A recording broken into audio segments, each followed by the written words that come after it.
जय श्री राधा रानी सरकार की। जय श्री कृष्ण भगवान की। जय श्रीमद् भागवत महापुराण की। जय सद्गुरुदेव श्री बंसी वाले महाराज की। श्रीमद् भागवत महापुराण के 5वें स्कंध के 26वें अध्याय की कथा आज हम आपको सुनाने जा रहे हैं।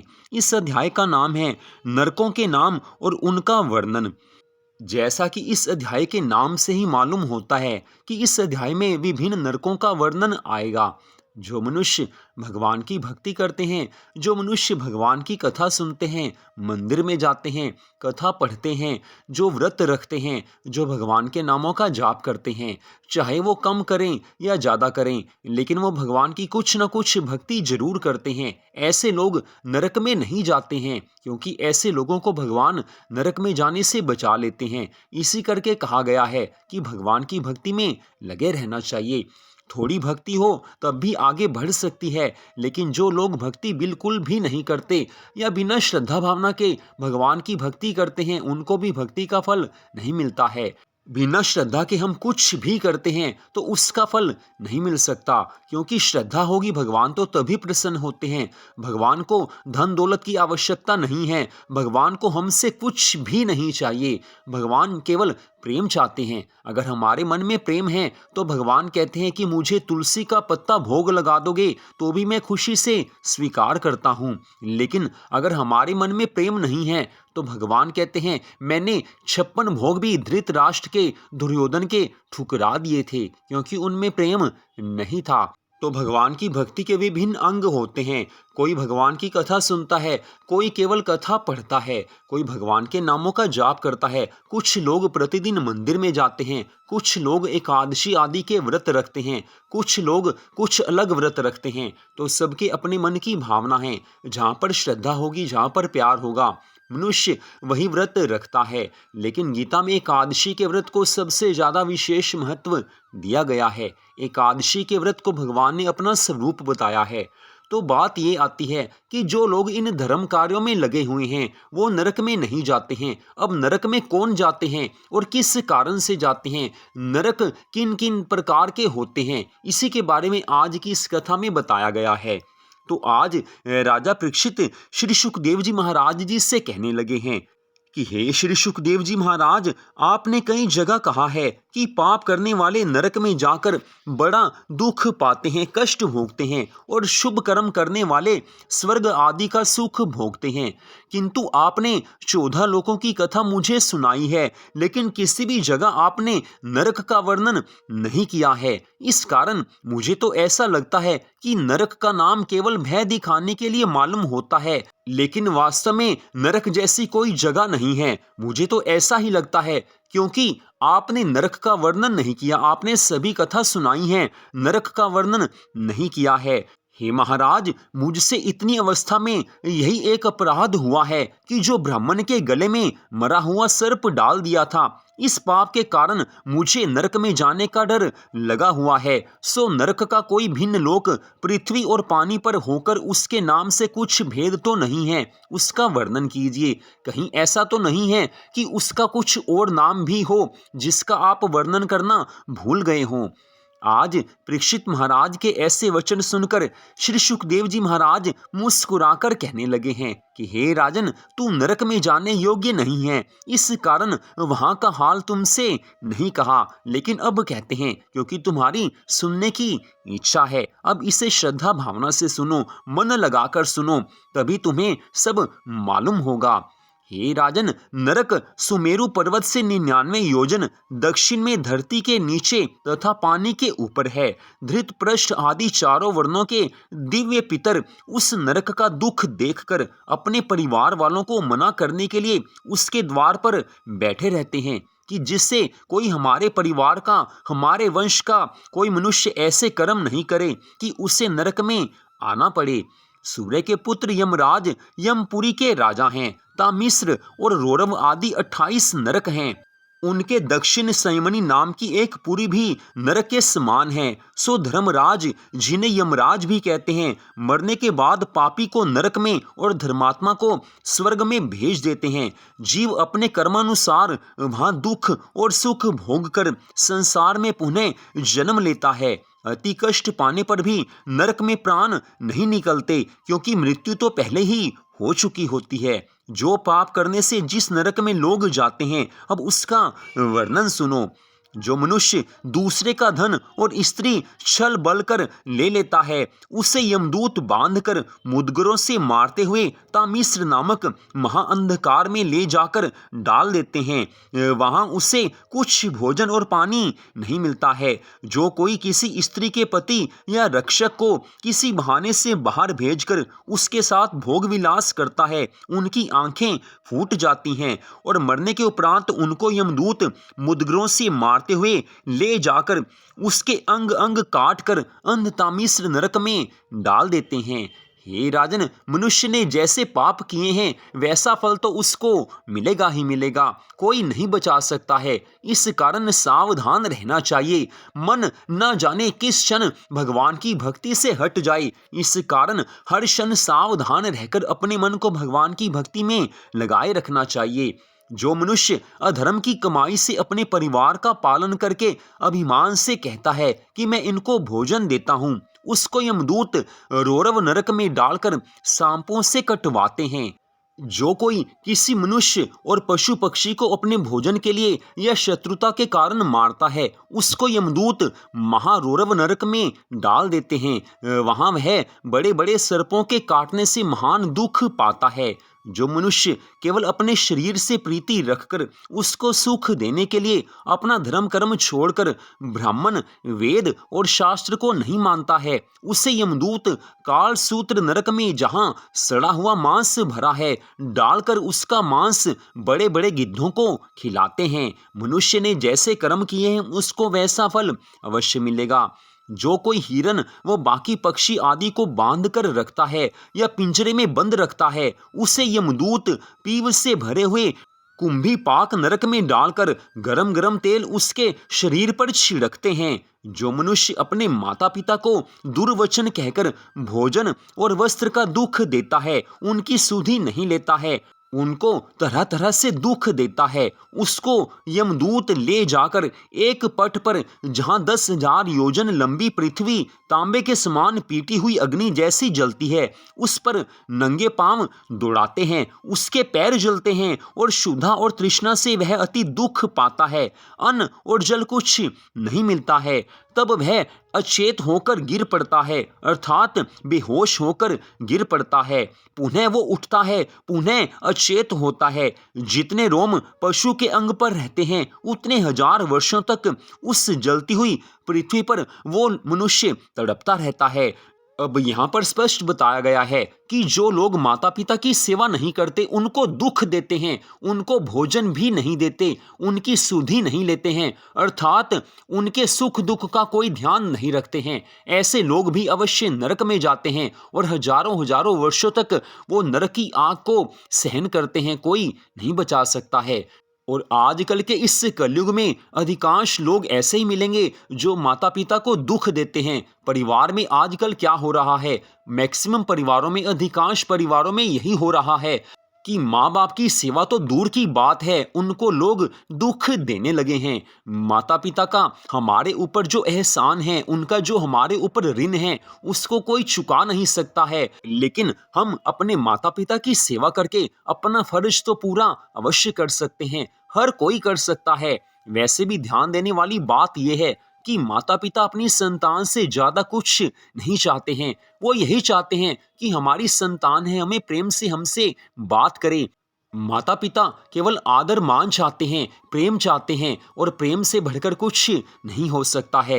ये वही माँ बाप हैं जिन्होंने बचपन में हमारे लिए ना जाने कितने दुख उठाए हैं। हमारी एक एक खुशी के लिए उन्होंने सैकड़ों दुख सहे होंगे। बच्चों को पालने में माँ बाप को जितना कष्ट होता है वो कोई बता नहीं सकता है। और आजकल के कलयुग में एक नई बीमारी चल पड़ी है, नई सोच कह लीजिए, नई बीमारी कह लीजिए। बच्चे क्या कहते हैं? वो यही कहते हैं कि हर माँ बाप अपने बच्चों के लिए सब कुछ करते हैं। आपने हमें पढ़ाया लिखाया बड़ा किया, कोई आपने बड़ा काम नहीं किया है, सभी करते हैं। बच्चे ये मुंह पर कह देते हैं। निर्लज्ज होते हैं वो बच्चे जो अपने माँ बाप से ऐसा बोलते हैं। उन्हें ये तो पता है कि हर माँ बाप अपने बच्चों के लिए करते हैं, उन्हें सब कुछ करना पड़ता है क्योंकि अपनी संतान है। बड़ा करेंगे, पढ़ाएंगे लिखाएंगे, सब कुछ करेंगे, जिम्मेवारियां माता पिता पूरी करेंगे ही करेंगे। लेकिन वो ये भूल जाते हैं कि बच्चों की क्या जिम्मेवारी है, बच्चों को माता पिता के प्रति अपने कौन से कर्तव्य निभाने हैं। ये बात वो ध्यान में नहीं लाते हैं। इस बात की तो वो बात भी नहीं करते, इस बात की वो चर्चा भी नहीं करते हैं। वो केवल यही चाहते हैं कि बस हम जो चाहें माँ बाप हमें देते रहें, हम जो काम करें हमें कोई रोके नहीं, कोई टोके नहीं, हमें रोकने वाला कोई नहीं हो। अगर माँ बाप अच्छी शिक्षा देना चाहते हैं, वो उससे नहीं मानते हैं, उससे नहीं समझते हैं। अधिकांश आजकल के घरों में ऐसा ही होने लगा है। लेकिन जिस घर में आज भी अच्छे संस्कार हैं, माता पिता ने अपने बच्चे को अच्छे संस्कार दिए हुए हैं, वहाँ का माहौल थोड़ा अच्छा होता है। जिस परिवार में आज भी भगवान की भक्ति होती है और बच्चे भी भगवान की भक्ति में लगे होते हैं, उस परिवार में ऐसा नहीं होता है। वहाँ तो अपने माता पिता का मान सम्मान किया जाता है। इसी कारण धर्म ग्रंथ और शास्त्र, संत महात्मा सब बार बार कहते हैं कि जब भी संतान हो तो उसे धर्म कार्यों में लगाना चाहिए। संतान है, आज छोटा सा शिशु है, कल थोड़ा थोड़ा बड़ा होगा, तो उसे धर्म कार्यों में लगाते रहना चाहिए। उसे भगवान की भक्ति में लगाए रखिए। भगवान की भक्ति उसके साथ होगी, उसके ऊपर अच्छे संस्कारों का मन के ऊपर उसके प्रभाव पड़ता रहेगा, तो वही आपकी संतान जीवन भर आपकी सेवा करेगी, आपको दुख नहीं देगी। इसी कारण कहा जाता है कि बच्चों में बचपन से ही धार्मिक संस्कार डालने चाहिए। सारी गलतियां बच्चों की भी नहीं हैं, माँ बाप की भी कई गलतियां होती हैं। बचपन में वो उनको शिक्षा देते नहीं हैं, हाथ में मोबाइल फोन पकड़ा दिया और आप खुद काम करने लग जाते हैं, तो ऐसे बच्चे कभी भी बड़े होकर माँ बाप की सेवा नहीं कर पाएंगे। बच्चों की हर जरूरत को पूरा कीजिए, करना चाहिए। आपकी संतान है, आपको ये फर्ज निभाने पड़ेंगे। मोबाइल उनको आपने दे रखा है तो अच्छी बात है, बुरा नहीं है।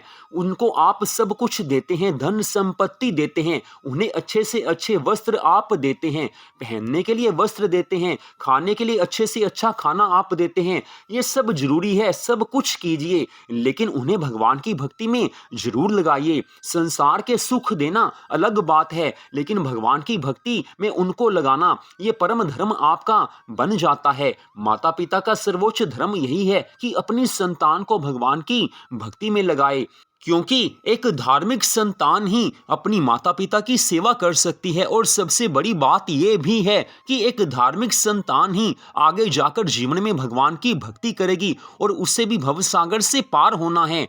एक माँ बाप के ऊपर केवल यही बोझ नहीं होता, केवल उनका यही कर्तव्य नहीं होता कि अपने बच्चों को पढ़ाना है, उन्हें पढ़ा लिखा कर बड़ा करना है, जिम्मेवारी पूरी करनी है। ये फर्ज तो संसारिक है, लेकिन एक धार्मिक नाते से, एक धार्मिक शिक्षा के हिसाब से भी फर्ज बनता है कि उन्हें आप भगवान की भक्ति में लगाएं। क्योंकि बच्चे अगर आपके पढ़ेंगे लिखेंगे तो कुछ पैसा कमाएंगे, वो संसारी बात है, लेकिन आप धार्मिक शिक्षा उनको देंगे, उनको आप भगवान की भक्ति में लगाएंगे तो उनका जीवन अच्छा बनेगा, उन्हें अच्छे संस्कार मिलेंगे और भगवान हर क्षण उनकी रक्षा करेंगे।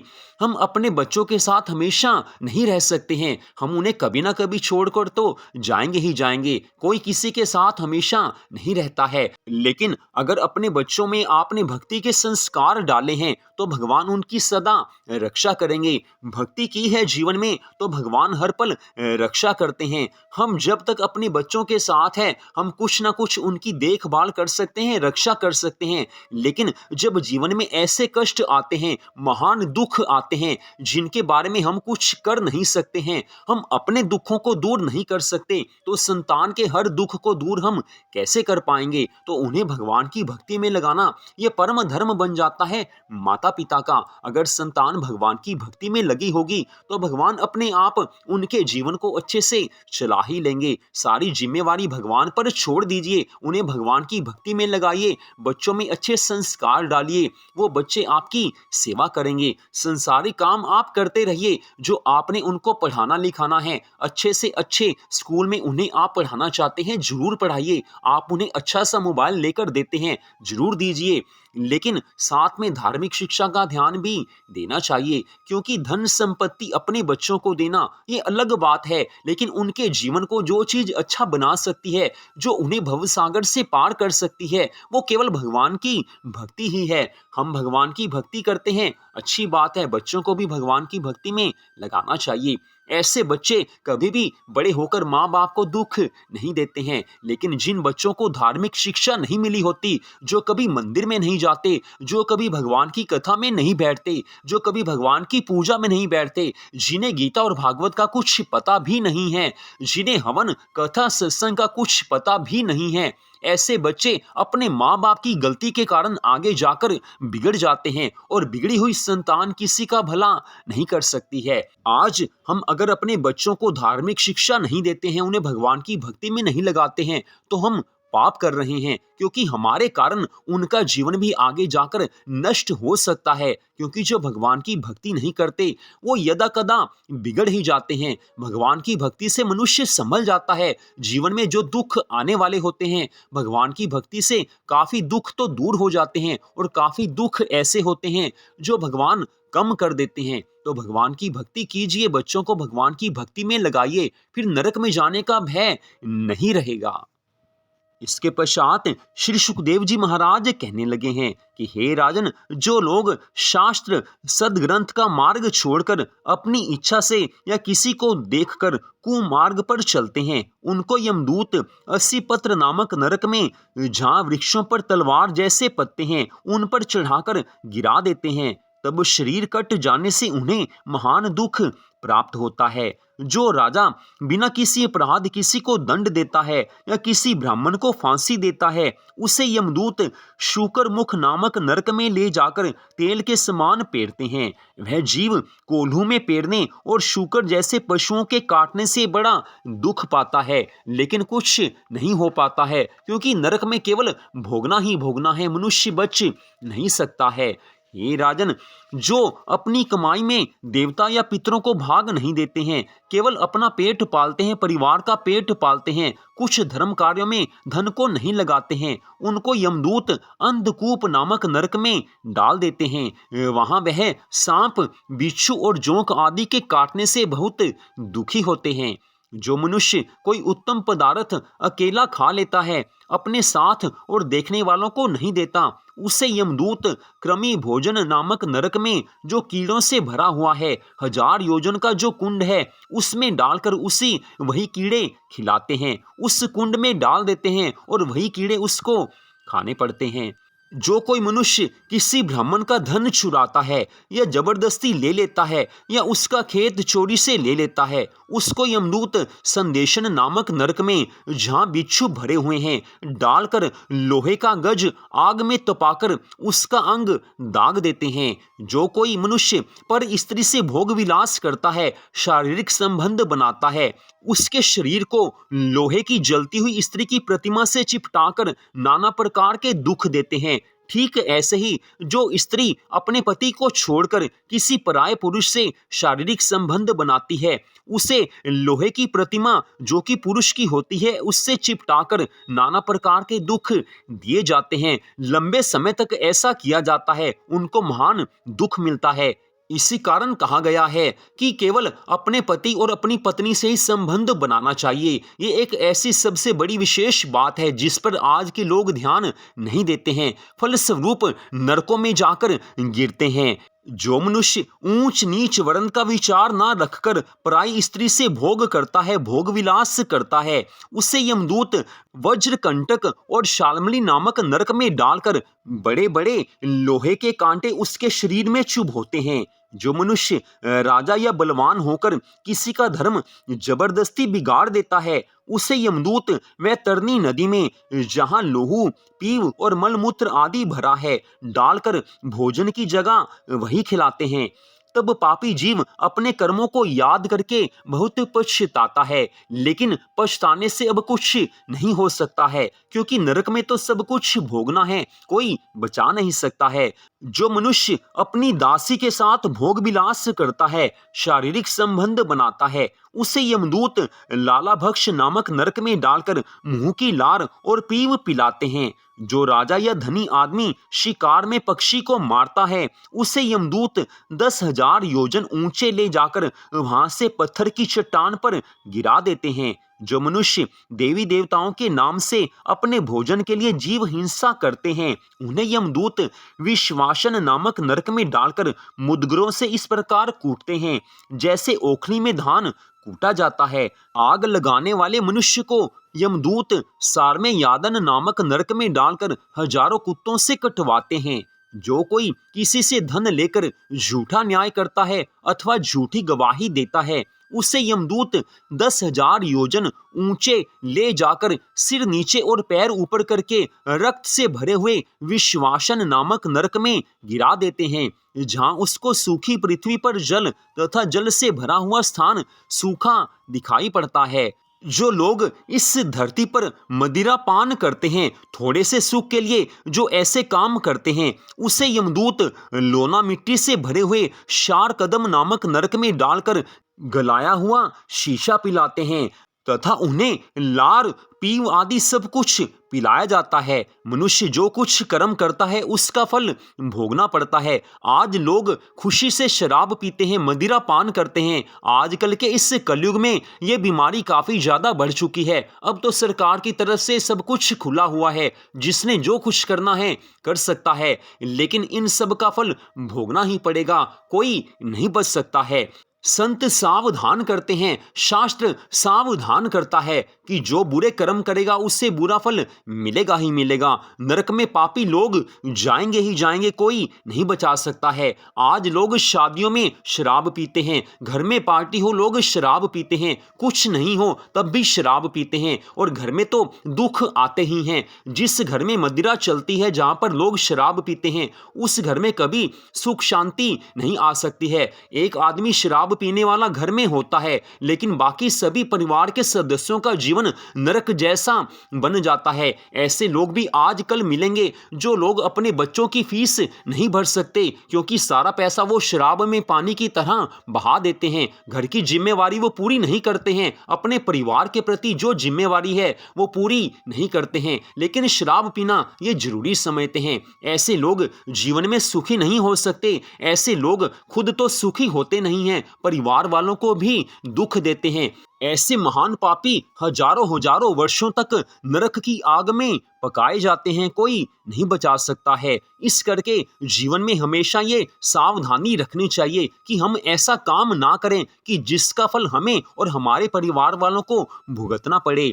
आज लोग शराब पीकर गाड़ी चलाते हैं, अनगिनत एक्सीडेंट इसी करके होते हैं। अब समझने वाली बात यह है कि वक्त बुरा है, माहौल बुरा है। सरकारें खुद शराब बेचने के लाइसेंस देती हैं। जी हाँ, सरकार जो देश की मालिक है वो खुद लोगों को गलत रास्ते पर लगाती हैं। सरकार को सिर्फ पैसे से मतलब है, उन्हें लोगों के जीवन से, लोगों के सुख से कोई मतलब नहीं होता है। उन्हें केवल पैसे कमाने हैं। लेकिन इंसान तो समझदार है, अपने परिवार को सुखी करना है तो ऐसी बुरी आदतों से दूर रहना ही चाहिए। इन आदतों से दूर रहेंगे तभी तो भगवान की भक्ति हो पाएगी। जो मनुष्य इन गलत चीजों में नहीं फंसे होते, जो लोग शराब नहीं पीते, मांस नहीं खाते, जुआ नहीं खेलते, ऐसे लोग भगवान की भक्ति में अपने मन को लगा देते हैं, क्योंकि इन सब बीमारियों के होते हुए भगवान की भक्ति करना कठिन हो जाता है। फिर भी जो लोग ऐसी बीमारियों में फंसे हुए हैं, जो ऐसी बुरी आदतों में जकड़े हुए हैं, वो भी अगर भगवान की भक्ति करना आरंभ करें तो भगवान अपनी कृपा से उनकी इन बुरी आदतों को छुड़ा देते हैं। इतनी अकल तो इंसान को होनी ही चाहिए कि हम जिस परिवार में रहते हैं उसकी सारी जिम्मेवारी हमारे ऊपर है। हमारी पत्नी है, हमारे माँ बाप हैं, हमारे बच्चे हैं, सब हमारे ऊपर निर्भर हैं। अगर हम शराब पीते हैं तो सबको उसका फल भुगतना पड़ता है। इतनी अकल तो होनी ही चाहिए। तो इस कारण इसी बुरी आदत से दूर रहना चाहिए। हजारों चीजें ऐसी बनी हैं जिसे पिया जा सकता है, अच्छी चीजें बनी हैं, अच्छी चीजें खाइए, उसे पीजिए, लेकिन बुरी चीजों से दूर रहिए, क्योंकि यहाँ भी दुख मिलेगा इन चीजों को पीने से और नरक की आग सहनी पड़ेगी। आज शराब पिएंगे, कल नरक में जाकर हजारों साल सड़ना पड़ेगा। तो ऐसे काम क्यों करें कि जिससे हमें आगे जाकर दुख दुख और केवल दुख मिलता हो। हमने अपनी आंखों से यहाँ पर देखा है, आप भी देखते होंगे, अवश्य देखते होंगे कि बच्चों की फीस के लिए लोग पैसे नहीं दे पाते क्योंकि शराब पर पैसा उजाड़ देते हैं। तो ऐसे काम नहीं करने चाहिए। अपना परिवार है, अपने ही बच्चे हैं, उनके जीवन को अच्छा बनाने के लिए धन खर्च कीजिए, लेकिन बुराई से बच जाइए। ये बुराई आपके जीवन को नष्ट कर देगी और आपके परिवार को भी कहीं ना कहीं नष्ट कर ही रही है। तो ऐसी बुराई से दूर रहना चाहिए। बात तो हमें आपको समझानी थी, समझा दी है। बाकी किसी ने माननी है या नहीं माननी, वो आपकी अपनी इच्छा पर निर्भर करता है। लेकिन बात फिर भी यही है कि सच बात को स्वीकार करना यही बुद्धिमानी है। आज नहीं तो कल ये बुराई छोड़नी ही पड़ेगी, नहीं तो अगले जन्म में ये बुराई छोड़नी ही पड़ेगी। लेकिन अगला जन्म कब मिले ये कुछ ठिकाना नहीं है, क्योंकि शराब पीना और मांस खाना ये इतनी बुरी आदतें हैं कि जिसके कारण हमें हजारों वर्ष नरक में रहना पड़ेगा। तो इन बुराइयों से बचना चाहिए। तत्पश्चात आज श्री सुखदेव जी महाराज राजा परीक्षित से कहने लगे हैं कि हे राजन, जो मनुष्य साधु संत कंगाल अथवा अपने सेवक को बिना अपराध दुर्वचन कहकर सताता है और अंधे मनुष्य को पूछने से भी रास्ता नहीं बताता, उसे यमदूत रक्षोगण नरक में जहां राक्षस काटते हैं वहां पर डालकर 5-5 7-7 मुंह वाले सांपों से कटवाते हैं। जो मनुष्य भिक्षा मांगते हुए वैरागी को आंखें दिखाकर झिड़क देता है, अपशब्द कहता है, उसे यमदूत शूलप्रोत नामक नरक में डालकर बड़े बड़े गिद्धों और सांपों से कटवाते हैं और कुछ खाने पीने को नहीं देते हैं।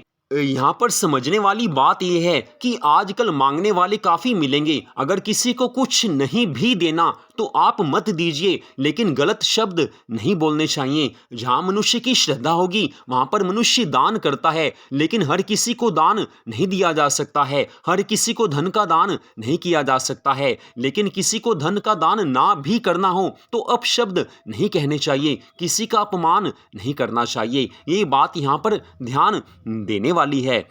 इतनी कथा सुनाकर श्री सुखदेव जी महाराज कहने लगे हैं कि हे राजा परीक्षित, जो मनुष्य वेद तथा शास्त्रों से विमुख होकर थोड़ा या बहुत कुकर्म करता है और परमेश्वर की कथा और स्मरण से प्रीति नहीं रखता है, वह अवश्य ही नरक में जाएगा और नरक में जाकर अपने कर्मानुसार दुख पाएगा ही पाएगा। इस कारण मनुष्य को चाहिए कि साधु संतों की सेवा करे, उनकी संगति करे, कुछ ज्ञान अर्जित करे। ज्ञान आएगा तो भगवान की भक्ति होगी। सब जीवों में परमेश्वर का एक सा चमत्कार समझकर दूसरे जीवों की रक्षा और सबसे प्यार करना चाहिए। किसी के साथ वैर भाव नहीं रखना चाहिए।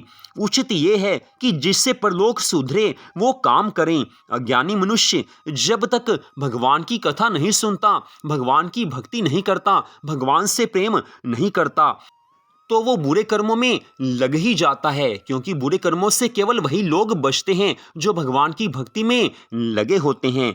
अब यहाँ पर श्री सुखदेव जी महाराज बड़ी गूढ़ बात बता रहे हैं, रहस्य की बात है। श्री सुखदेव जी महाराज कहने लगे हैं कि हे राजन, अज्ञानी मनुष्य जब तक वो कथा और पुराण नहीं सुनता और उस समय जाने अनजाने में उससे नरक भोगने योग्य कोई पाप हो जाता है और उसके पश्चात उसे ज्ञान प्राप्त हो जाता है और फिर वो पाप कर्म करना छोड़ देता है, तो भगवान उसके पहले के पाप कर्मों के फल को नष्ट कर देते हैं। भगवान इतनी दया करते हैं। इस बात को आप ऐसे समझ लीजिए कि कोई मनुष्य है, उसने पिछले जन्मों में भी पाप कर्म किए हैं और इस जन्म में भी उसने बहुत से पाप कर्म किए हैं। वो शराब भी पीता है, वो मांस भी खाता है और भी वो बुरे कर्म उसने बहुत ज्यादा किए हैं। लेकिन किसी कारणवश अगर वो भगवान की भक्ति करना आरंभ कर देता है, क्योंकि ऐसा कई बार होता है कि जो लोग पाप कर्म करते हैं वो कथा में जाएं तो उन्हें सद्बुद्धि आ जाती है, सत्संग सुने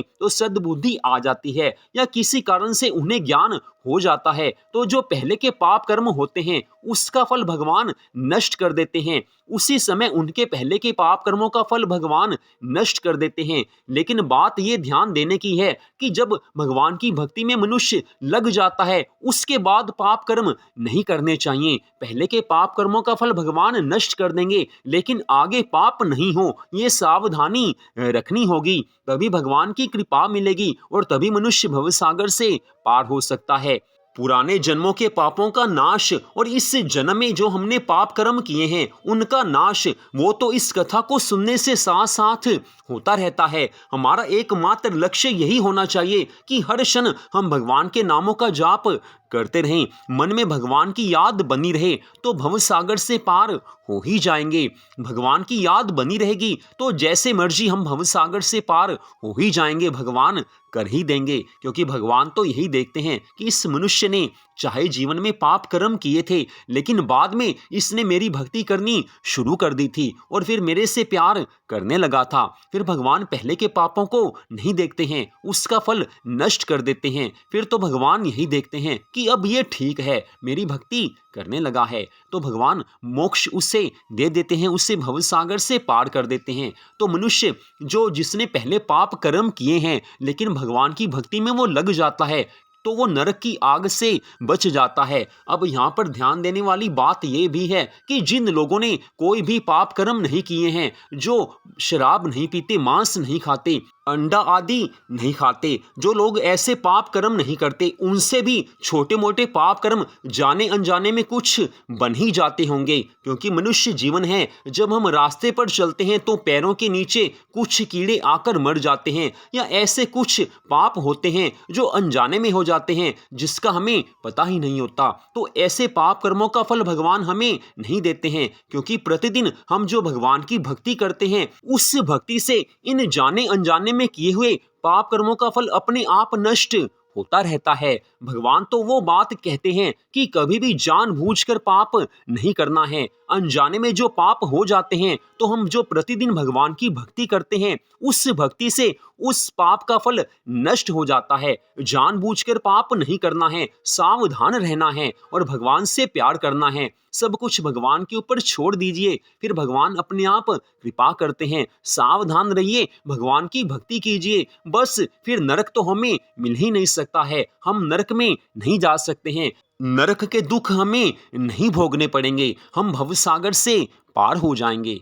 तो आज की इस कथा का यहीं पर विश्राम होता है। 5वें स्कंद की कथा आपको सुना दी गई है। अगले भाग में 6ठे स्कंद की कथा का शुभारंभ हो जाएगा। तो इस कथा को आपने सुना, आप सबका हार्दिक धन्यवाद। जय श्री राधा रानी सरकार की, जय श्री कृष्ण भगवान की, जय सद्गुरुदेव श्री बंसी वाले महाराज की, जय श्रीमद् भागवत महापुराण की। जय जय श्री राधे, जय जय श्री राधे, जय जय श्री राधे श्याम।